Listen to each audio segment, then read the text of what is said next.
Hanta virus, क्या ये दुनिया का अगला खतरा है? एक ऐसा वायरस जो चूहों से इंसानों तक पहुंचता है। दोस्तों, जरा कल्पना कीजिए, आप अपने घर में आराम से बैठे हैं, सब कुछ बिल्कुल सामान्य है, लेकिन घर के किसी कोने में एक छोटा सा चूहा घूम रहा है। आप सोचेंगे, इसमें डरने वाली क्या बात है? लेकिन क्या होगा अगर मैं आपसे कहूं कि यही छोटा सा जीव एक ऐसे वायरस को फैला सकता है जो इंसानों के फेफड़ों पर हमला करता है, शरीर को अंदर से कमजोर कर देता है और कुछ मामलों में मौत तक की वजह बन सकता है।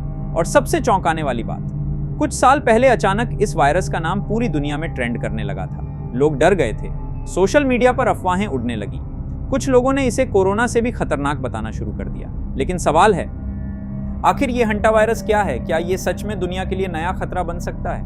क्या यह इंसान से इंसान में फैलता है? और अगर आपके घर में चूहे हैं तो क्या आप खतरे में हैं? आज की इस वीडियो में हम हंटा वायरस की पूरी सच्चाई जानेंगे, तो वीडियो को अंत तक जरूर देखिए, क्योंकि आखिरी हिस्सा आपको सबसे ज्यादा चौंका सकता है। दोस्तों, हंटा वायरस कोई नया वायरस नहीं है। ये वायरस कई सालों से दुनिया में मौजूद है, लेकिन लोगों का ध्यान इसकी तरफ तब गया जब अचानक इंटरनेट पर इसकी चर्चा तेज होने लगी। असल में हंटा वायरस वायरसों का एक समूह है जो ज्यादातर रोडेंट्स यानी चूहों जैसी प्रजातियों में पाया जाता है। ये वायरस खुद चूहों को ज्यादा नुकसान नहीं पहुंचाता, लेकिन जब इंसानों तक पहुंचता है तब मामला गंभीर हो सकता है। अब यहाँ एक सवाल आता है, अगर वायरस चूहों में है तो इंसानों तक पहुंचता कैसे है? यही सबसे डरावनी बात है। मान लीजिए किसी गोदाम में या घर के स्टोर रूम में चूहे रहते हैं। वहां उनके पेशाब, मल या लार के छोटे छोटे कण रह जाते हैं। कुछ समय बाद ये सूख जाते हैं। अब अगर कोई इंसान उस जगह की सफाई करता है, झाड़ू लगाता है, तो ये छोटे वायरस वाले कण हवा में उड़ सकते हैं और सांस के जरिए इंसान के शरीर में प्रवेश कर सकते हैं। यानी आपने चूहे को छुआ भी नहीं, फिर भी वायरस आपके शरीर में जा सकता है। सोचिए, एक सामान्य सफाई और खतरा शुरू।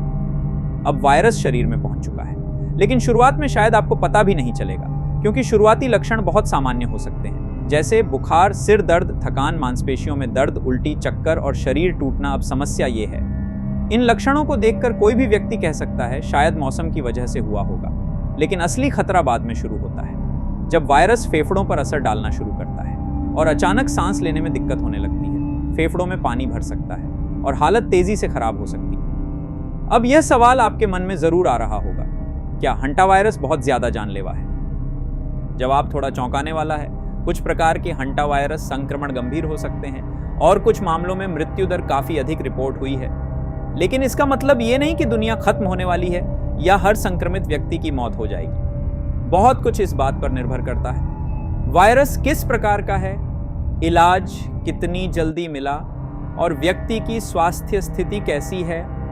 लेकिन हाँ, एक बात सच है, इसे हल्के में लेना भी सही नहीं। अब चलते हैं साल 1993 की तरफ। अमेरिका में अचानक कुछ लोग एक रहस्यमयी बीमारी से बीमार होने लगे। लोगों को तेज बुखार, फिर सांस लेने में परेशानी और अचानक मौत। डॉक्टर हैरान थे, वैज्ञानिक परेशान थे, किसी को समझ नहीं आ रहा था कि आखिर हो क्या रहा है। जांच शुरू हुई और फिर सामने आया एक ऐसा नाम जिसे दुनिया बहुत कम जानती थी, हंटा वायरस। जांच में पता चला कि कुछ जगह में चूहों की संख्या बढ़ गई थी और उन्हीं से संक्रमण फैल रहा था। यहीं से दुनिया ने हंटा वायरस को गंभीरता से लेना शुरू किया। अब आता है सबसे वायरल सवाल, क्या हंटा वायरस कोरोना वायरस से ज्यादा खतरनाक है? सोशल मीडिया पर कई लोगों ने कहा था अब कोरोना गया और हंटा वायरस आ गया, लेकिन सच्चाई कुछ और है और कोरोना तेजी से इंसान में फैल सकता था। यही वजह थी कि पूरी दुनिया प्रभावित हुई। लेकिन हंटा वायरस आमतौर पर इंसान से इंसान में आसानी से नहीं फैलता और यही सबसे बड़ा अंतर है। इसलिए इसे कोरोना जैसा वैश्विक खतरा मान लेना सही नहीं होगा, लेकिन इसका मतलब ये नहीं कि खतरा नहीं है। दोस्तों, अब थोड़ा अपने आसपास नजर डालिए। कितने घरों में स्टोर रूम होता है, पुराना सामान पड़ा रहता है। कई बार चूहों की आवाजें आती हैं, लेकिन लोग ध्यान नहीं देते। कई लोग सोचते हैं अरे रहने दो, लेकिन सफाई की अनदेखी कई बार बड़ी समस्या बन सकती है।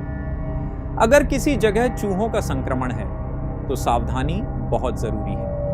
अब सबसे जरूरी सवाल, अगर हंटा वायरस से बचना है तो क्या करें? पहली बात, घर साफ रखें। दूसरी बात, जहां चूहों की संभावना हो वहां सावधानी रखें। तीसरी बात, अगर किसी जगह चूहों का मल या पेशाब दिखे तो सीधे झाड़ू लगाने के बजाय सुरक्षित तरीके से साफ करें या वैक्यूम क्लीनर का इस्तेमाल करें। और अगर गंभीर लक्षण हो तो डॉक्टर से संपर्क करें, क्योंकि जल्दी पहचान बहुत महत्वपूर्ण हो सकती है। अब जरा सोचिए, इतनी आधुनिक दुनिया, इतनी एडवांस टेक्नोलॉजी, फिर भी इतना छोटा जीव, इतना छोटा वायरस पूरी दुनिया को डरा सकता है। ये पहली बार नहीं हुआ और शायद आखिरी बार भी नहीं। प्रकृति बार बार हमें याद दिलाती है कि इंसान कितना भी आगे क्यों ना निकल जाए, कुछ चीजें अभी भी उसके नियंत्रण से बाहर हैं और शायद अगला बड़ा खतरा वहीं छिपा हो जहां हम सबसे कम उम्मीद करते हैं। अगर आपको ये वीडियो जानकारीपूर्ण लगी तो वीडियो को लाइक जरूर करें, कमेंट करके बताइए क्या आपने हंटा वायरस का नाम पहले सुना था। और अगर ऐसी रहस्यमयी और खतरनाक जानकारियों पर वीडियो देखना पसंद करते हैं तो चैनल सब्सक्राइब करना मत भूलिए, क्योंकि अगली वीडियो आपकी सोच बदल सकती है।